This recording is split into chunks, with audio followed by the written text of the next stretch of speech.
I think that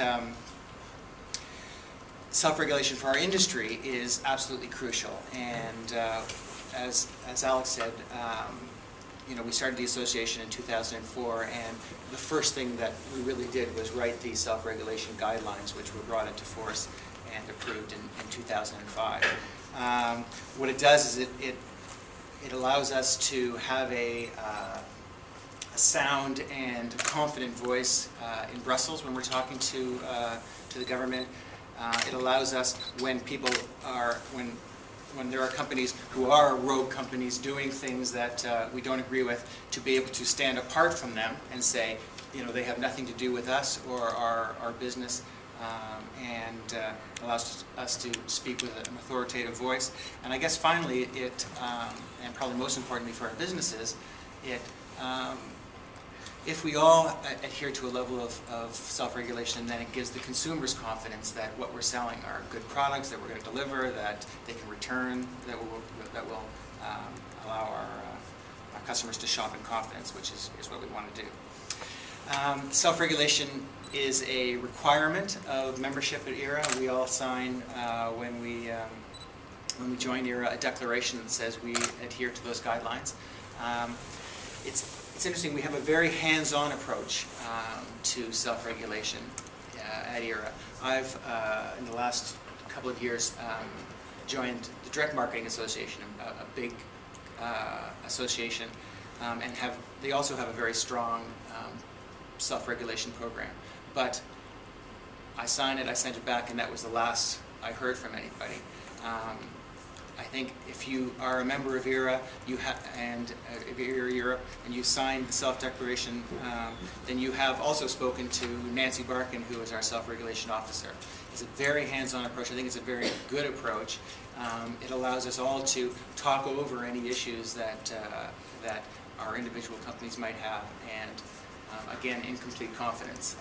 Those discussions aren't brought to me or the board or Marcel, and I think that it's a safe and sound way to move that forward.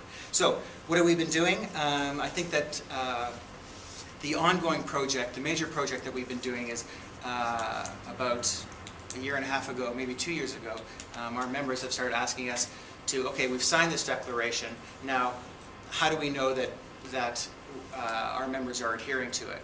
So they've asked us to implement a first step in monitoring our members and seeing if what's been happening out in the marketplace.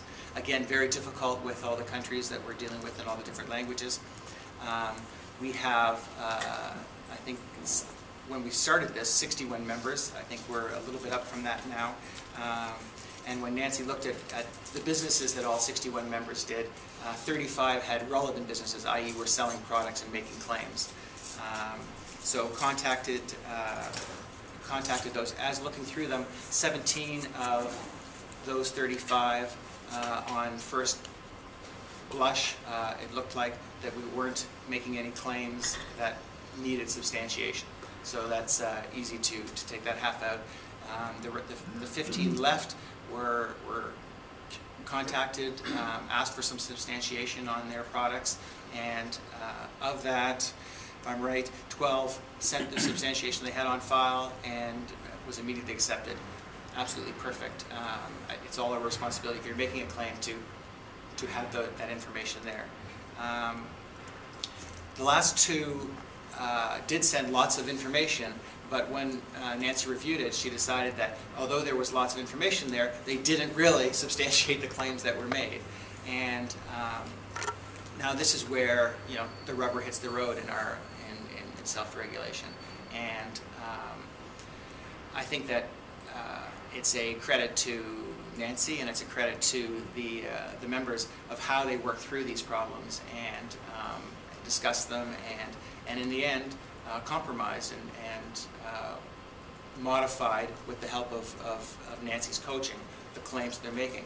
And you can modify a claim, I think that we've all found, sometimes with just a word, helps does doing this instead of doing that,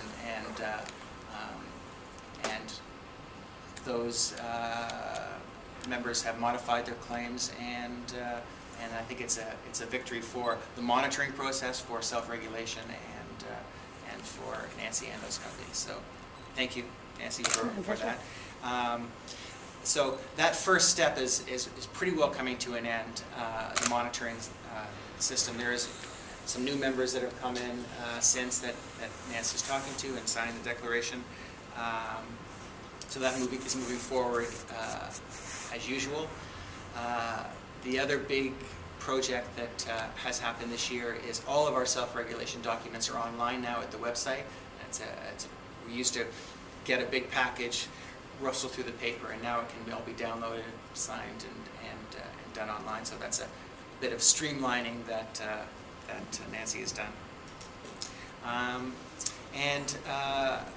Come June, I stepped down as chair, and a new committee is formed.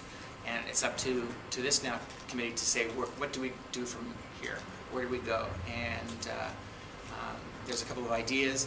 Our guidelines today that we all are adhering to were written, as I said, in 2005. It might be a time to with members' input, look at what we've been doing, look at how we've been dealing with those, and maybe making some modifications. I ask all of you to participate. You can participate as a member of the committee. You can participate with with just sending emails about what you think, or speaking to Marcel or Nancy, or as we want is participate as a board member. That's open as well. So 2010 has been active, and self-regulation is robust, and looks like will continue to be so.